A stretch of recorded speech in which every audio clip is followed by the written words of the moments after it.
I want to take you back prior to 2007. Right, yeah. What were you doing prior to 2007? I worked in IT for about 15 years for British Aerospace, and I worked on projects like the astute nuclear submarine and in-flight entertainment systems on aeroplanes, doing the IT for bits and pieces like that. But I was always dreaming about painting right from the very beginning. I've got a distinct memory of me sitting in a room full of servers, all banked up, and thinking about painting. I'm not thinking about computers at all, thinking about painting and trying to find other people in the offices that also were interested in painting so we could kind of match up and talk about it. So there was this kind of strange desire to create. And there was no sort of ambition at all, and no desire for money or anything. It was the love of painting. And I'd get home, and I would I think I've probably had a couple of failed relationships because of this. But I would get home, have my tea, and want to spend the evening painting, and that's like the thing that I used to love is. And what mediums were you interested in during that time? Well, I started in oil paints, and I was trained in oil paints, and I was an apprentice to a landscape teacher called Chris Baker, who lives in West Sussex, and he is an excellent painter and an even better teacher, and he owns a cowshed of a barn. It's in the middle of a field. There's this great big cowshed, and it was so inspiring. I used to go in there at the weekends and just clean all his paint and tidy up and sweep and do all the menial things. It's kind of like paying your dues, you're working your way up there. And then he would sit down with me with a coffee and a croissant, and we would talk about painting, and he would get me to do sort of quite obscure things like just getting a panel and painting it different shades of grey and different shapes, not looking at form at all, and seeing how they move backwards and forwards and how the shapes related to each other. So I'd spend a lot of time doing that, and that really sort of got loads of ideas in my head. And then I moved on to, I decided I wanted a studio of my own. So I had a look around, I'd see if I could find somewhere. There was a big stately home near where I lived, and they had some spare rooms going. But the only one I could afford was quite a small room, about the size of this room, but it was the old ladies' toilets. So it was all tiled floors, and the cubicles had been taken out, thank goodness for that, but it was still the ladies' toilets. So I set that up as my studio, and it was lovely. I used to drive to this stately home every day, and it would be an open studio, so anyone visiting the stately home could come in and have a look at my paintings. And while I was doing that, I moved to charcoal. I moved away from oil. Right at the very beginning, when I started painting, my teacher said that I wasn't a colourist. I didn't have a very good eye for colour. He said I'm a tonal person. So I moved naturally from colour to black and white with charcoals, and mucked around with charcoals for quite a while. And then after that, I think I was on the internet and I saw a picture, I can't remember who by, I wish I knew who it was, of a Holger shot of some trees in the lake. And I thought that was absolutely fantastic. It was really dreamy, just like a classic Holger shot. Yeah. But I hadn't seen anything like that before. And also at the same time, I bought a copy of Black and White magazine, and they had a Polaroid Type 55 print of a plant. I can't remember the chap's name, Irish chap, but it was fantastic. And so that got me, this photography thing looks really good. So I bought myself a Holger and took a few shots of medium format film and developed it myself. And it's one of those things where you look at it and you think, this is brilliant. I can get this wonderful gut feeling of happiness looking at making these things. And then the painting and charcoal stopped and the photography took over. Were they black and white, the Holger? Oh yeah, absolutely. Okay. I've never done any. I don't know how to develop anything in colour. I'm sure it's quite a tricky process. So, nice and simple for me. And it sort of started from there. It's really strange because I've gone the other way to you. I've started doing charcoal Have stuff. you? Well, Yeah. yeah. I think the two, painting and any kind of other art, I think they can be meshed, and you can flit from one to the other. And I think it's a real shame that they are separated. And of course you use that technique that you learnt because your pencil and line drawings have you used to evolve to make the island pictures that you the photographs that you make. And so that element, there's that strand all the way through your work then. There is, and there's something to do with drawing. I find that it's when you're drawing something, you have to look at it. If I was drawing that cup, for example, I'd have to look at it, and then if you're actually going to draw it properly, you'd have to look at it again and again to get the tones, and you have to really channel your vision. And I find that is something that sort of overlaps with photography as well, for me. Does any of your IT life have any relevance to what you do? Only the advantages I've got of knowing how to use computers and Lightroom, but I think that's most people can get the hang of that. But all the heavy stuff that I was doing with IT, no, not really at all. It's no.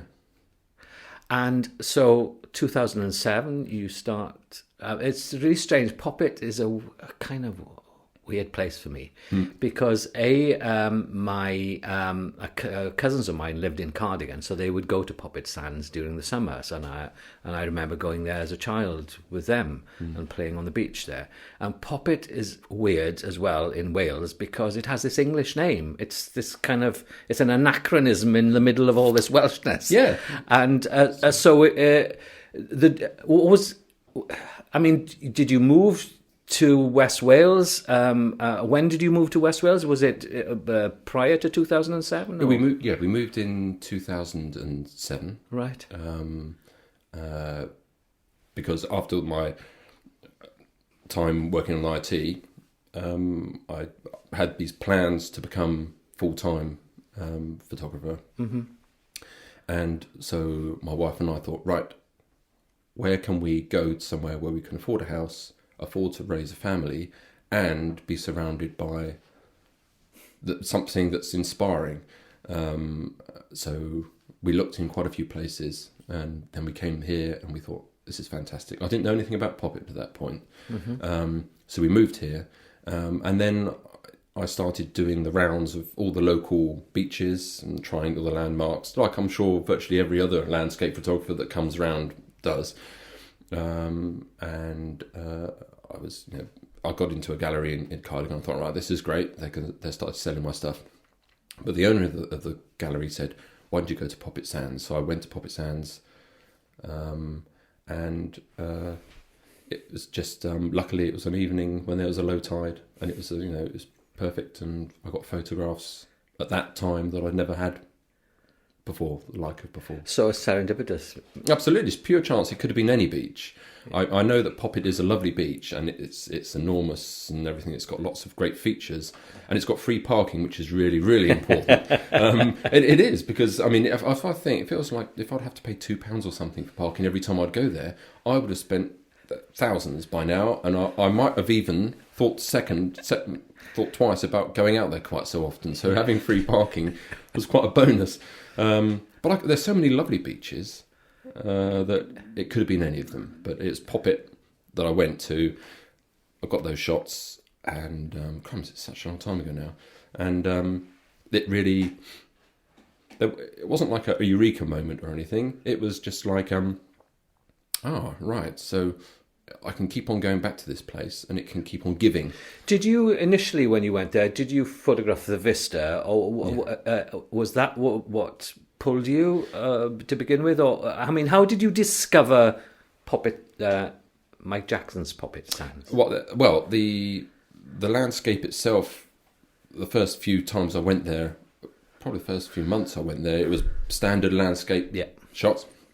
But then, I was just getting into the idea of the golden hour, and things in the evening look beautiful, and there's something special about the light on the sand and whatnot, and the rays coming through the cloud, and all the standard things that I think most people go through when they start out. And I thought, right, okay, this is fantastic. But then I started slowly to notice that you can only take so many shots of that one particular landscape before you start repeating yourself. And I really liked getting my teeth. When I used to paint, I used to do portraits, and I used to just do hundreds and hundreds of portraits. It's something about me that I find something and I just repeat it and repeat it and repeat it to get into the real nitty gritty of what I'm doing.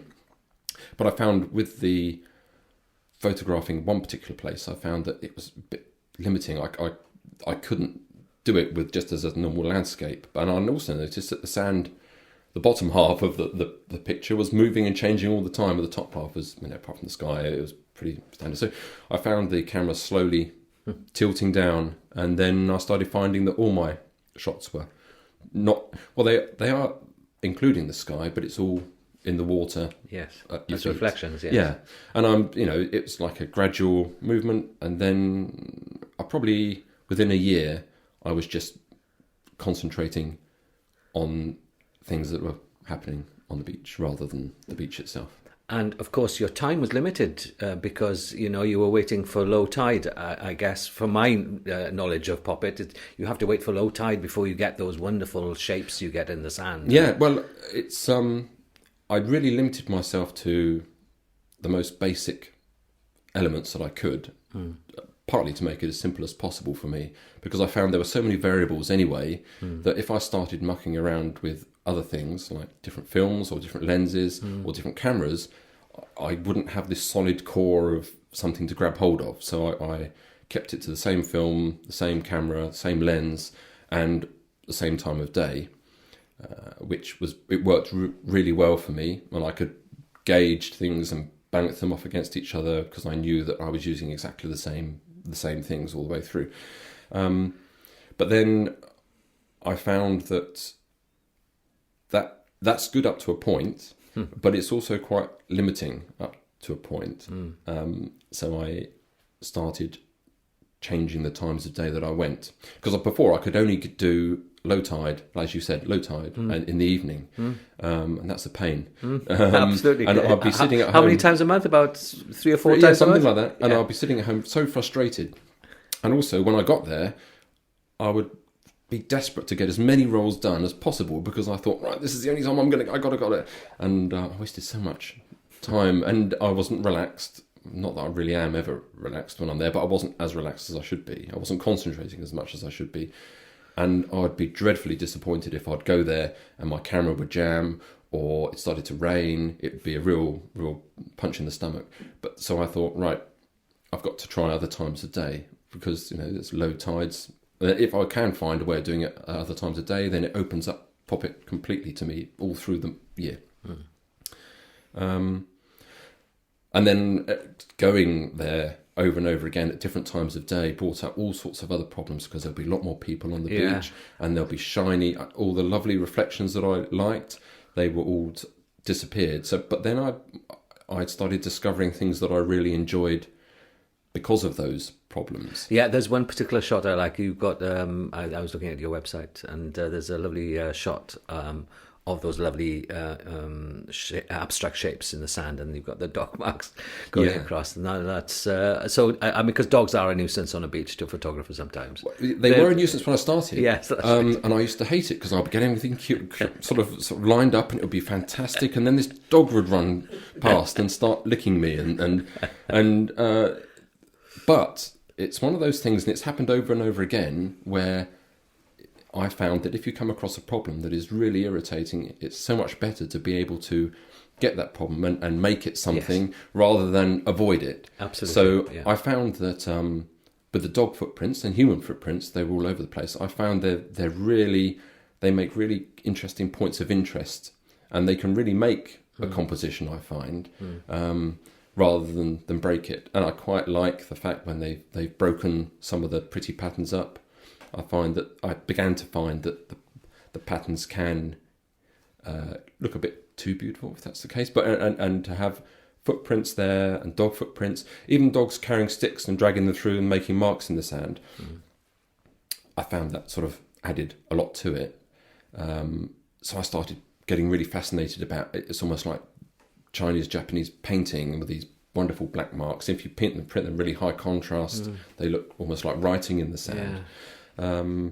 And also another major problem I had was glare of the sun in the water. Yeah. If you go midday... So were you polarising your lens then? Or? I did at the beginning. At the beginning, I always used a red filter and a polariser. Yeah. But I've ditched both of those. And I found that so many times you just have this sun blasting away at you in the water, and you think, oh, no.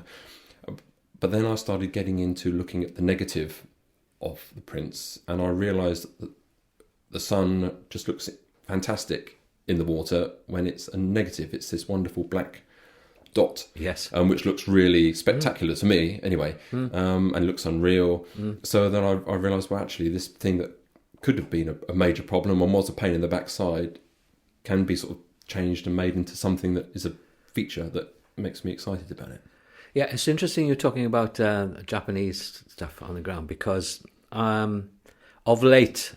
Well, no, not of late, really, but I've got a little obsessed with the beach.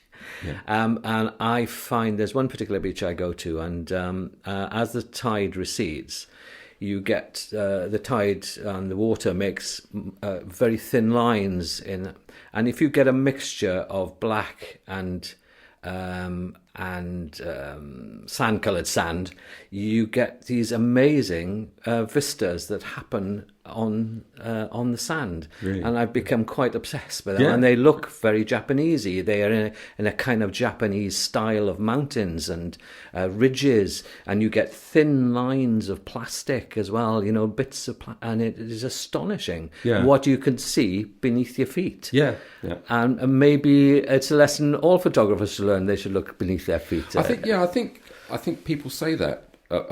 Say, look at what's at your feet, and also look at what's local rather than going very far. I think for me, as well as those things, it's the repetition which is really important. And I think it's some people have the expectation of things coming to them really quickly and being available to them within. They go to a place and they go for a week, or they visit it for a week, and they kind of expect it to give them something special. And I think you have to be prepared to invest your time and almost pay respect to the place enough. Go and give it enough of your time. And, well, the beach itself doesn't change, obviously. Well, it does. It changes all the time. But it is always going to give you the same beach. What changes is yourself. And that takes a long, long time. It takes years and years, I think. So you have an emotional investment in your work, then? I don't know if I'm always wary of emotion. I kind of think I'm always wary of emotion and sentiment. I hate sentimentality in photography, in my photography anyway. I always try and avoid that as much as I can. I find that I have an attachment to it, but not I'd like to go and get married on the beach or something like that. It is very much like a workplace. It's not like a fun place to go to. It's a place that I'm fascinated by. I'm trying to think of a comparison that I could. It's like eating a lovely meal. It's not fun to eat a lovely meal. It's nourishing and it's enjoyable, but you don't say you're having great fun eating it. It's kind of like that. It's like a nourishing experience. And respect, perhaps, as well. Yeah, yes. And it feels like I said, it's like I'm investing time into the location, and it's not giving me things back because it's not a physical thing. It can't give me things back. What's happening is my mind is seeing things that I couldn't see, and it kind of twists it and makes it feel like the beach is giving me things, but it isn't giving me things. It's just that I'm seeing more in it. And over that period of Poppit is a big place. Yeah. How confined is your palette or your looking space on Poppit? Or, I mean, are there other areas, you've been there doing it for a long time, are there other areas of Poppit that you want to explore and work with? There are massive areas that I haven't touched. Where I've been going is very limited. It's usually a bit by where the river touches the Poppit, and also there's a bit far out. It's called the Cardigan Bar, which is right when it's really low tide. But I think I've probably touched about a tenth of the beach, probably less than that. There's a whole side of it that I haven't touched. Once again, I've sort of kind of tried to whittle it down to make it as condensed as possible, because I feel that if I started wandering off into other areas at the moment, it might overcomplicate things for me. And I'm still getting things from the other parts of the beach, or the parts of the beach that I've been visiting for such a long time now, that it amazes me each time I go there. You know, I've been to this place so many times, but the very nature of the beach, the fact it's renewed all the time, it just keeps on giving. So I'm just fascinated how, at the moment, on those same places. Somebody said, I think somebody said yesterday, they'd like to dive into one of your photographs. Oh, really? Really? Yeah. That's interesting. Yeah. I try and when I think of the photographs, I try and think of them as heavy. I think that's probably the best way. I imagine they're kind of heavy to hold, which may sound a bit strange. No, I understand the concept completely. Yeah, it's kind of like I don't want them to be light, not light in tone, but that I want them to look like they're almost like carved out of stone a bit. I've never actually thought of diving into them, but it's nice that someone would like to do that. Yeah, and I think I remarked once, I remember looking at one of when you posted on Twitter, and I thought, this guy's turned the painting up, or turned the painting, turned the photograph upside down. And I think I remarked to you that I thought it was upside down, but it wasn't upside down, it was the right way up. Because you came back to me and said, no, it's not upside down, that's the way it's meant to be. Oh, right. And it was kind of, because I think sometimes I like to turn stuff like that upside down and fiddle around with it, because it kind of gives it a totally new dimension. And a friend of mine actually worked a lot, and he turned lots of his photographs upside down. And it's remarkable the way you start to look at things when you're turning them upside down. Anyway, that's just no, I agree. It's the composition comes through. Yeah, and it's the same with painting. It's one of the old tricks you do is you look at the painting in the mirror when you're doing it. Yeah, and because your eye becomes very familiar with what you're doing, and you don't necessarily catch what's really going on. But if you turn it upside down, it's just like seeing it for the first time, and if there is something strong there, it really strikes you. Yeah. So it's like putting it away for a week and then bringing it out again, and judging a picture by that initial reaction rather than the reaction you've had after looking at it for hours on end. You've exhibited all over the world. And what sort of reactions do you get to your work? Really good, generally. Yeah. Generally. I get a few people that say, we've seen all this before. You can't please everybody. And it can become, it's quite a common thing, I think, for people to take pictures of ripples in the sand, and black and white ripples in the sand. So you don't get positive all the time. You get lots of lovely comments in visitor books and things. I got one from the Pembrokeshire Coastal Path Centre just recently, because I had an exhibition there, and it was filled with lovely comments. And only one comment said, I came here to see you dance because of my name. So, I usually get quite a few of those, but this time it's only just one of those comments this time. Bless them. I generally good reception, and usually pretty pleased with what people think. Yes, but it doesn't. I try not to let that. It's funny. I hadn't been to Poppit for years and years and years and years, and I was meeting a friend there because he was going to give me a painting, actually. So I met the guy in the car park, and he gave me the painting. And I thought, I'll have a wander. So I went down, and it was the tide was coming in, But so see, what fascinated me about the place was the way that the water actually creates. So I was photographing the water, and I found the water and what it does to the sand underneath, and the way the water, especially when light hits it in a particular way, you get these swirls and things happening in water, which I found fascinating, because the only other place I've seen that happen is, believe it or not, in Mumbles. Oh, really? Yeah, where you get this really coarse sand. So everything that you look, and when the light hits it in a particular way, you get these swirls and sort of and shapes, geometrical shapes that the water creates with the light, and you get these fascinating sort of jewels happening in pools and stuff. Yeah. And it was. So do you look at the water at all? I mean, I know it's part of the photograph, and you like the wetness of the sand. But do you photograph the water? Have you ever thought about photographing the water? I think I've never actually gone up to the breaking waves. Right. But because of the river that runs on the beach, I photograph on the edge quite a bit, and I had thought about the water. If it's there and it crosses my path, and something inside sparks when I look at it, then I'll photograph it. I don't really have any kind of agenda when I go. I just take whatever's there and just hope that I can get into that particular state of mind where I can see properly, and then it all clicks and everything starts happening. Yes, the photographic muse.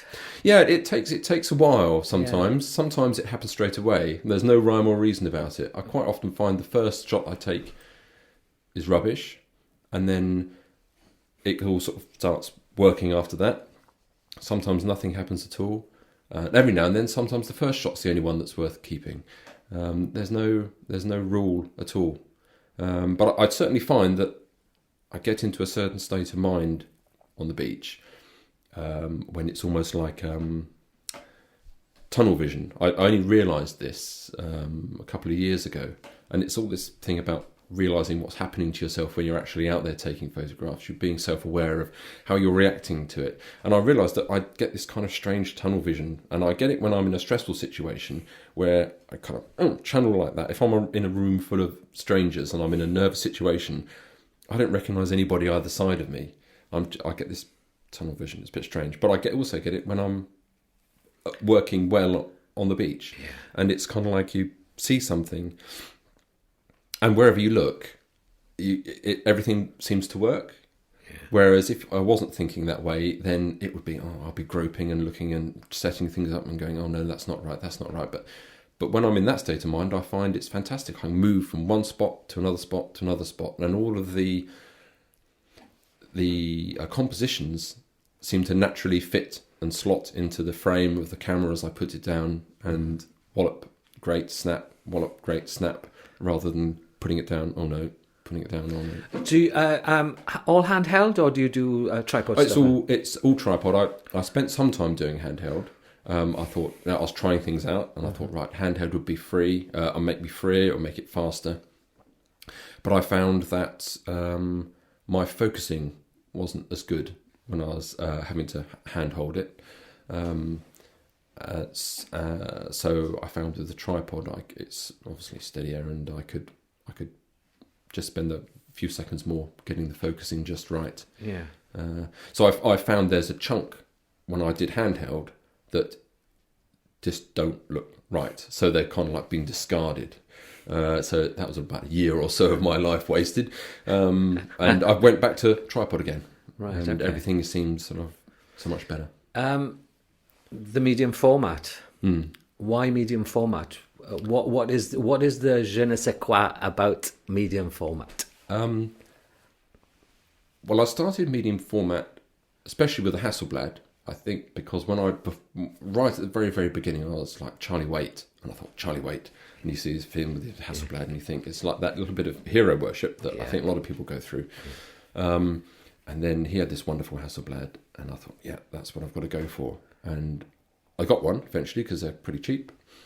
And I think it's probably because I started with that Hasselblad, and I what's the point of changing it if you really like it? I think if I tried any other type of camera at Poppit, I would have probably adapted my technique around it, and things probably might have turned out looking differently, but I would have kept on with that particular camera. I mean, I have tried other cameras. I've tried large format cameras, and I tried digital as well, but I couldn't get on with them. And that might be my fault. It might be that I wasn't prepared to invest enough time into trying them out properly. Yeah. But I was greedy for progress. I was greedy to develop. I was greedy to move on. And I found with the Hasselblad, I could go out there and see something new with it. And I knew it back to front. I could operate it with my eyes closed. But then it's taking a great big large format camera out there with the hood and everything, and the wind blowing you over, and it getting into all the sand, getting into all the bits and pieces. I found a couple of times visiting with that thing, and my enthusiasm dampened a little bit. And the Hasselblad's a fantastic thing. It can take a real wallop, and it takes sand. And I've had to replace my tripod 3 times, and I've had to replace my camera bag 3 times because of the salt. But the Hasselblad is still the same camera. I think I changed the back. I've got 2 backs. I've lost 2 because they broke, but I've still got 2 left, I think, or is it 1? But anyway, the Hasselblad is still And I bet you like to handle it. They're tactile. It's lovely, yeah. I used to give it a clean and polish and, show it to my wife and say, look at this lovely camera, isn't it beautiful? But I don't do that anymore, quite so much anymore. Not really. It is a beautiful thing, and I love the fact it's so mechanical, and I love the fact that it is so old and it's still going. Yes. And I love the fact that the lens is from the 60s, and basically everything that I've shot on Poppit, its light has reflected off the beach and it's passed through that lens. Yes. I just love the fact that lens has got all that memory wrapped up inside it. Yes. But I don't. It's become more of a tool now rather than an object of desire. I don't buy sort of camera magazines. I haven't got like an interest in cameras. That might sound a bit strange, but I don't follow what's happening. But I might do if I come across a work that I want to do that needs a certain type of digital camera that's got a particular feature. Then I probably get a bit obsessed about that, and I'd get obsessed about digital. But I haven't got that yet. Some would say film is dying. It won't last. Do you think it has longevity still? I hope so. Yeah. It's got something. It's got a sort of a poetic thing about it that I really like. But I think it would be a mistake to say that it is superior to anything else. No. I personally think that digital isn't a fantastic medium. There's loads of other things that are fantastic. And I think film has still got so many possibilities, and there are people doing new things with it all the time. Mm. And it's got this wonderful physical thing where you can actually hold it and adapt it and change it and do all sorts of things with it. Especially if you combine that with the darkroom. Yeah. And people obviously over 100 years have worked on it and done so many wonderful things, but I think it could last a lot longer if they're prepared to keep on making it. And yes. I know they've stopped making the Holga now. Yes. So that's the concerning thing, is that I know that it's almost the Holga brought students into the realm of film and got them interested in it, and I'm just a bit concerned that sparked off it. Yeah. I mean, without the Holga, you wouldn't be doing photography, I guess. Possibly, yeah. So it's a little bit of a worry that if that's not there, is it like a domino effect? Does everything else tumble and fall? Yeah. So I kind of hope that there's still the Diana. I think that's still made. Yes. And there's still quite a big interest in plastic cameras and self-made cameras and that kind of thing. So I just hope it stays popular at the root level with students and people interested in that kind of thing. And let's just hope it keeps on going. But if it doesn't, it's not the end. For me personally, I would find another way. I wouldn't stop just because film goes. I would be prepared to invest some more time in another medium out there to get what I wanted to. Okay. Do you? I mean, 2007 is now 2015. Yeah, it's a long time. One big project like Poppit is a massive project, really.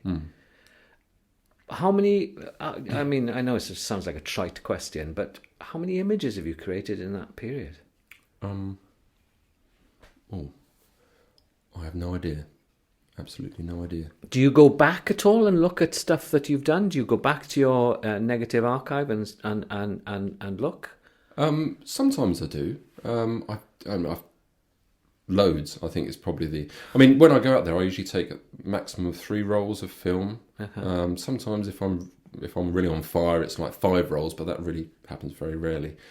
That's a bit. Yeah, I haven't even thought about how much money I've spent on film.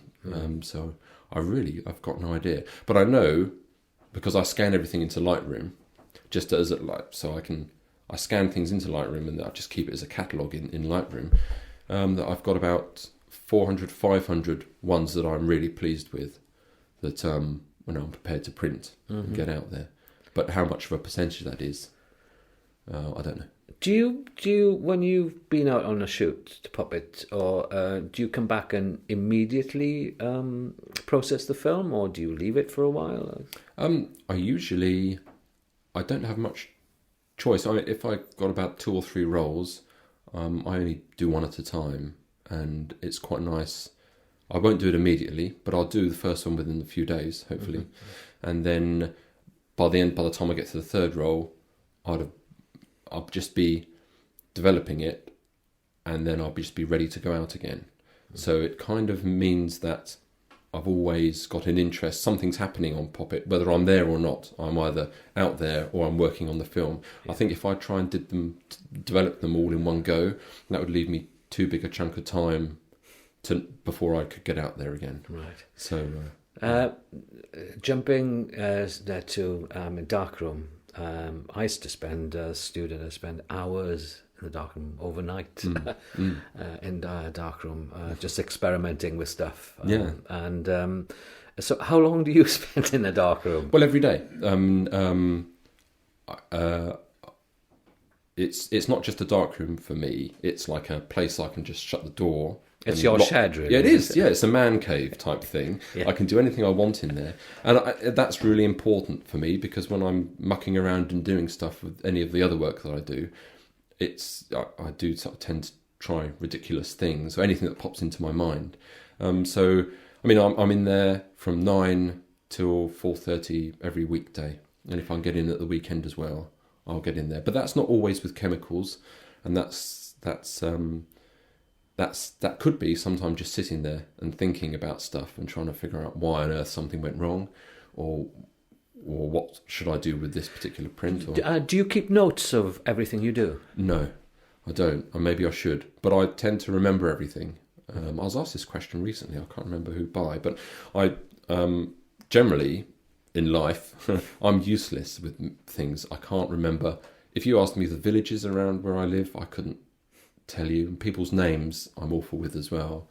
But when it comes to things to do with darkroom work and times and chemical combinations and things, I can leave it for a month or so and then come back and jump straight in there. And for some reason it sort of clicks back again. And I kind of think that I kind of prioritise things that are important to me in my mind, and those things that happen in my darkroom are quite important. But the printing process is an important aspect of your work. Silver gelatin prints, it's big prints. Then no. I'm not a good printer at the best of times. I can print just well enough to get what I want. Okay. I could never print someone else's work, so I wouldn't class myself as a good printer at all, apart from I can print my work to give my results that I want. Really? Because I would assume that you were a very, very, very good printer. No, if you gave me a negative of yours, I wouldn't have an idea what to do with it. I would struggle. But I found that I seem to do what I need to get the results that I want, and anything else, to learn anything else, would be too much for me, or it would be distracting from my sort of what I want to do. Okay. So and what sort of manipulation do you do? Do you do any manipulation to the negs at all? Do you dodge and burn? Print and all that. That's that, and I do dodging and burning. Yeah. But I'm not an expert in any way. What I do is I just do what I do to get what I want, And like I said, if someone asked me, or someone came to me and asked me to print their wedding or anything like that, I would be so scared I just wouldn't be able to do it. Do you would you give your negs to somebody else to print? Yeah, I've given to Andrew Sanderson. He's done brilliant work. He's printed a few of, or he does a few of mine, which he's done an excellent job, better than I would have done.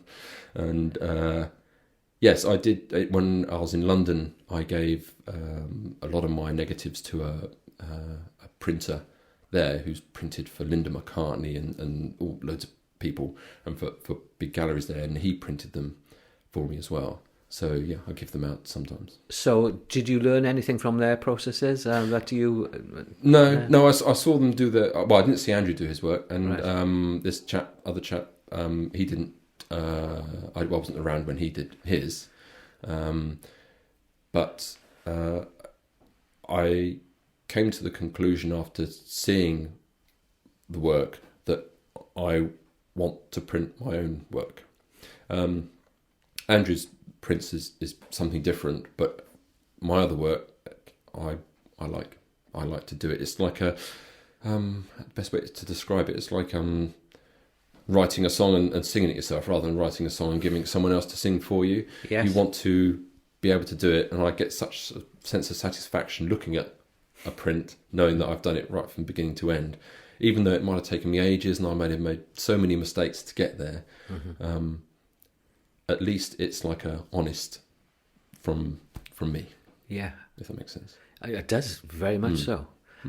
Intrigued. I don't know if you've stopped doing that, but I'm intrigued with the work that you do in the tank and the stones and the islands and the little seagulls.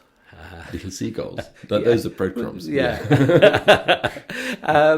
But I'm intrigued by that because it's very, very inventive, and it's also, you started telling stories when you were showing them first on Twitter. I'm sure you started to tell little stories. I did, yeah. And you've stopped doing that. I have. Why? Well, it's.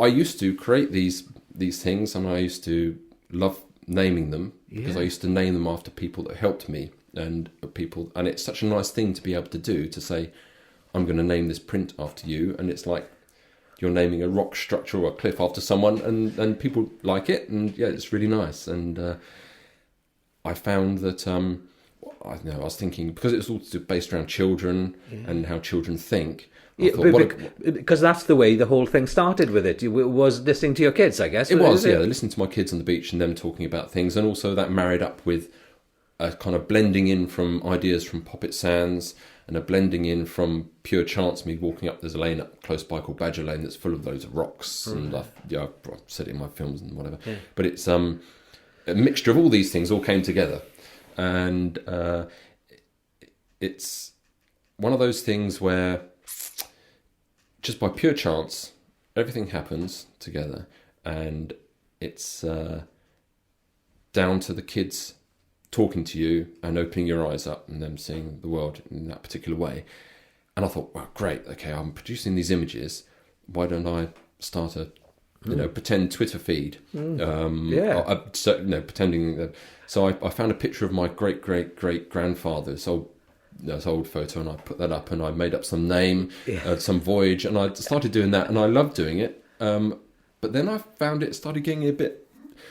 I took up too much of my time, and it wasn't that many people weren't interested. I wasn't getting much interest back. I was fascinated by it. I thought it was brilliant. See, if I'd known that, I would have kept on going. But it just, I didn't get very much, and I did it for quite a while, and then it kind of just like, I wanted to do it every day type thing, and it just got, and then it started just getting a bit more, and I had to keep on thinking of stories, and I'd love to be able to put it into a book as like a child's book or something, like some kind of adventure book. And I've written to people and whatever, but as usual, it's like, no, thank you very much.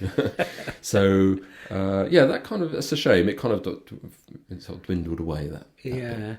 So, how long did it take you to work out what technique you were going to use to ages. Make it? Yeah, ages. It started off with, ideas from Poppit and the negative, because I think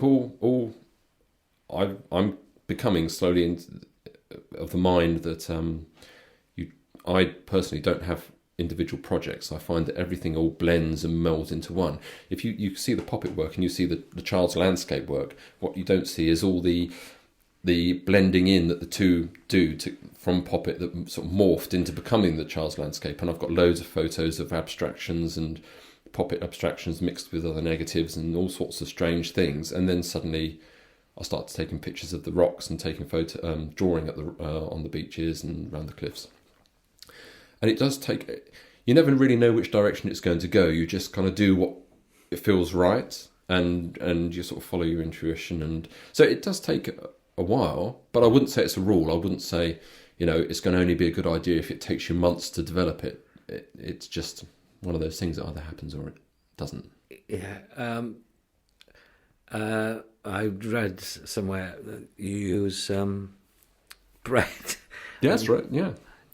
So where did that come from? I think that was a mistake. I think what happened was I was putting the rocks into the fish tank, and they were still covered in dirt, and the dirt was coming off and making these patterns in the water. And then I thought, oh, this is I was taking these long exposure shots of these rocks, and this dirt was floating around, and it was making these wonderful patterns. I thought that looks really good, but the problem was it was making the water really murky, and the camera wouldn't focus properly on the rock, and it was difficult to see it, and it blurred it. And I thought, how can I get a similar effect but keep the water clear? And breadcrumbs are pretty good. If they get them small enough, they hang around in the water for quite a while before they bob to the surface, so that they just seem to fit the bill. But I can't think of anything else I could have used. Something that floats in water that doesn't sink. I can't think. I mean, sugar would dissolve, wouldn't it? And breadcrumbs, any other biscuit crumbs would sink, but breadcrumbs sometimes keeps it. Yeah. Anyway. So, do you light it at all? Do you light the tank at all? Or No. I've just got an overhead light, and that's just lit that way. But I mean, a lot of the shapes and the lights are made by me moving around. Right. Because I had initially a problem where I'll be sitting there in front of the fish tank, and there'll be the rock in the fish tank, and I'll be taking the long exposure photo, and I'll get it back, and there'll be a great big reflection of my face staring back at me off the side of the fish tank. But then I noticed that if I moved around, it obviously would be blurred, and you would get different tones. And I realised that I could actually make the shapes of the clouds and whatever just by me moving around. So when you look at those photos, the dark patches are nearly always me, depending on what colour shirt I've got, and whether it's a light shirt or dark shirt, and whether it can see my bookcase in the background and all this. It all depends how the photo comes out. It looks a bit strange, I have to say. Not, imagine sitting in me sort of flapping my arms around. It's just what fascinates me about them is they look vast, vast, crazy places. That's rock for you. It's amazing. It's the rock around here. Yeah. It's the same properties. A little piece of rock that size of my hand, has the same properties as a rock on Khyber Bay, for example. Yeah. It looks the same thing, and it is a bit. You have to make that switch away from reality. I've just kind of said it before, but you can't. When you look at something like that, you can't expect it to be real. You have to use your imagination the same way a child would. And once you do, I find personally, once you do start to imagine it the way a child would, it makes it more real for me. I find I can almost smell the sea, and you can hear the seagulls. You're not copying nature, you're interpreting nature, you're changing it a bit and doing things, but it's not being reliant on the outside world. You're making up your and you've moved into a different area with your latest work. I'm working exclusively and making images in the darkroom and abstraction. But again, as you say, all related to Poppit. It's this linear thing going through the whole. There is. I would love to be able to get some kind of video of a timeline of all the photographs and how they morph into each other, and all the ones in between each group of photographs, so you could see how all the changes made. But the Luminograms that I do now, I started making them. I started fiddling around with underwater abstracts when I was making my child's landscape images, and it started changing and warping and twisting, and then I started taking pictures of the sun, some photographs, and I used to keep them on 35mm film, and that kind of big circle thing.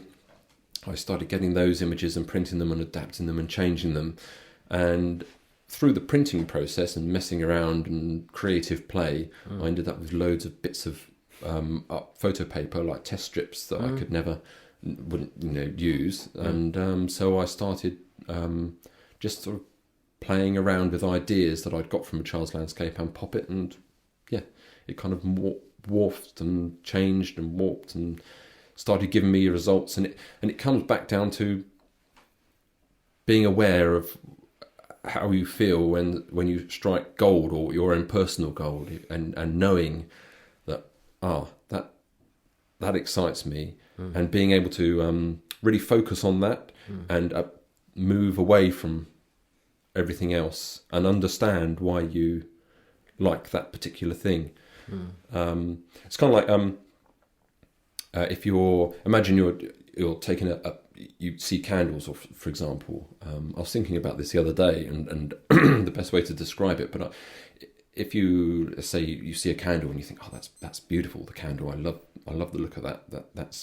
I'll start taking photos of that and the flame and everything. And you start taking photos of candles, and then you suddenly realise after taking the photos that it's not actually the candle itself that you love the look of, it's the flame. So you start taking more interesting photographs of the flame. Yes. And then you think, oh, wait a minute, it's the base of the flame that's the bit that's really interesting me. You start looking at the abstract images, and then you think, well, hang on a minute, it's actually the shadow on the wall behind the flame that looks beautiful. So then you move your interest to the shadow on the wall, and you see the textures in the walls, and then you think, wow, that's beautiful, the shadow of the flame. And then you see the shadow of the smoke coming off the flame, and you think that's wonderful. And then you think, well, hang on a minute, those shadows look beautiful. I wonder if I could get the shadows of other things that would interest me. So you start looking at shadows, maybe shadows of people or shadows of heads. And then it's that kind of thinking and moving from one thing. You go from photographing a candle to ending up photographing shadows of people's faces. So it's kind of like seeing something that you feel really strongly excited about, and understanding what that thing is that you feel excited about it, and really studying it, and then being prepared to change completely what you thought you were taking a photograph of, because you've discovered something else that was the real reason why you were photographing. But that's very brave, really, isn't it? Yeah, I suppose you have to be prepared to move and change and not just stick with something. And I think that's really important aspect for me anyway. It's just growing and developing, and not staying in one place. Yeah, so do you think there's an inertia then in landscape photography, that it's become this chocolate boxy type way of looking at the world? And especially today, I noticed that you can go to Google Plus and you see all this HDR stuff going on, and that sort of doesn't excite me at all. But do you think that people aren't looking the way they should? Well, I think everyone does it for different reasons, and I think if someone wants to take landscape for themselves because they love the look of HDR, they love these wonderful, colourful landscapes, then who am I to say they shouldn't be doing it? Because I think a lot of people do photography for fun. It's not their main passion in life. They work 9 to 5 and they want to do it to relax. I wouldn't call landscape photography relaxing at all. No. But to so many people, it is this fun thing. It's the people who say that they have creative vision. There's so many professionals out there that talk about their creative vision, where in fact all they're doing is producing the same as everybody else. But I understand that a lot of people have to make their living, or do make their living out of photography, and so I think they use the creative vision headline as some way of getting customers or getting people onto a workshop. But there are only a few I can think of who do run workshops and who make their living that do have this creative vision. But I was thinking about that as well recently, and I was thinking the problem is that people that run workshops can't follow their creative vision as freely as I expect they would love to, because they have to provide inspiration and they have to start people off at a base level, and if they go a bit strange or a bit obscure, then for me that would be bringing new people in at a certain level where they should be starting at the base level and working their way up. Yeah. And I think another analogy I find is that I think workshop leaders, I think they do a really good, and teachers, they do a really good job of getting people initially interested and passionate about photography. But I think the problem is they were like, I was thinking about this, they're like those planes that tug hang gliders. They pull them up and they tug them with lots of effort and they get them up into the air, and then they put it, and then they show them everything, and it's fantastic. But what they don't do is they don't let them go. What they should do is they get them up there, they give them all this teaching and get them really excited and passionate about it, and then they should, either the hang glider person should unattach themselves, or the hang glider tug plane should say, right, off you go. But they don't, and they follow them, and the hang glider follows the teacher everywhere they go, and they stay following the teacher. And the teacher doesn't get a chance to go off and go and explore other exciting avenues because they're too busy going down, landing, and putting the next one up and going doing the usual route. Yeah. So it has to be, I think some teachers do it. They have to take them up there, get them passionate, but then say, right, whatever you do something else other than what I'm doing, or do something else that I haven't seen anybody else do. Or maybe they could do a course where it starts off with them getting inspired by the landscape and making the end project being, I want you to produce a group of photographs that I've never seen the like of before. And that would be, I think that would be wonderful for the students, because it's kind of like getting it's opening them up to be able to glide off and find new areas.